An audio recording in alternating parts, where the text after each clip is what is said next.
김민웅 교수, 다 저희가 제대로 못 가르친 탓입니다. 법원의 강제징용 소송 각하에 대하여 이번 대선 우리가 필히 이겨야 합니다. 1. 서울중앙지법 민사합의 34부 김양호 부장판사가 6월 7일 강제징용 노동자의 유족 85명이 일본 제철, 닛산화학, 미쓰비시 중공업 등 일본 기업 16곳을 상대로 낸 소송을 각하했습니다. 이유를 든 내용은 귀를 의심케 했습니다. 일제의 조선 식민지 지배의 불법성은 국내의 주장일 뿐 국제적으로 통용되지 못하며 나가서는 이 소송은 한미동맹 관계까지 깰 수 있는 안보사안이라는 우려를 표명했죠. 게다가 당시 받은 3억 원으로 한강의 기적까지 이루었다며 일본의 청구권 이행에 문제가 없었음을 강조하기도 했습니다. 따라서 지난 2018년 대법원의 식민지 지배의 불법성에 대한 판단을 정면으로 부정해버린 것입니다. 이 나라 헌법은 법원에게 외교적 판단을 맡긴 적이 없고 엄연한 역사적 사실에 대한 국제적 부인을 수용하는 것을 법원의 역할로 규정한 바 없습니다. 이 1965년 한일협정을 통해 받았다는 5억 달러의 내용은 3억 달러 가치에 해당하는 일본국의 생산물과 용역의 무상제공이었고 2억 달러는 장기처리 차관입니다. 이자 내고 빌려오는 빚입니다. 이 두 가지 종류의 지불도 무려 10년으로 나누어 하는 것입니다. 백보 양보해서 청구권으로 한정시켜 봐도 그 액수가 3억 달러에 불과하고 그 내용도 식민지 지배 불법성에 기인한 배상이나 중일전쟁과 태평양 전쟁 배상이 제외되어 있습니다.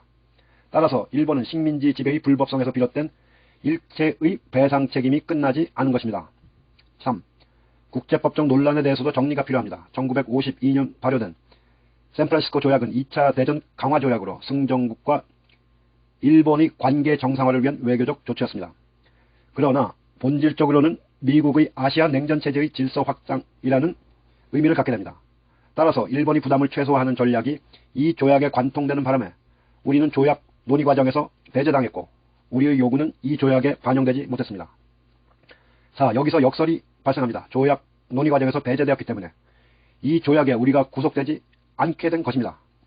국제법적 조처에 빈 공간이 생겨났고 우리는 일본의 식민지 지배 불법성에 대한 법적 문제 제기와 이에 대한 확정을 요구할 수 있게 된 것입니다. 국제법이라는 이름의 지배체제가 강요해온 희생에 대한 문제 제기는 국제법 학계에서 매우 중대한 운동의 일환입니다. 샌프란시스코 조약도 이에 해당합니다.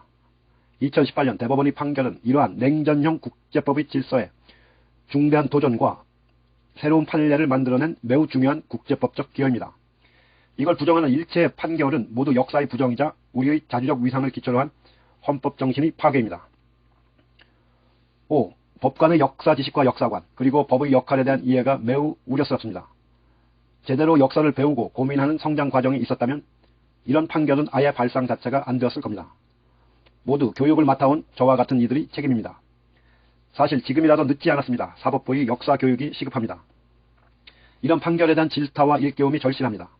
이대로 내버려 둔다면 일제의 식민지 지배 불법성과 야만성에 희생된 우리 민족의 고통은 조롱과 무시의 대상이 되고 말 것입니다.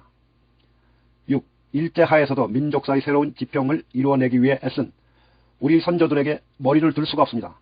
박은식, 신채호, 정인보, 문일평, 안재홍 등등 무수한 독립지사들의 노력으로 역사의 주체성이 세워진 이래 저러한 식민지 사관의 노예가 된 이들이 여전히 있다는 것은 우리 모두의 부끄러움이자 책임입니다. 7. 이번 재판은 사회적 논쟁의 대상이 되어야 합니다. 바로 잡아 나가야 합니다. 1949년 반민특위의 좌절이 이토록 심각한 역사의 후과를 가져온 것입니다. 이 모든 것을 반전시킬 중대한 기로에 우리가 서 있습니다. 이번 대선 우리가 필히 이겨야 합니다.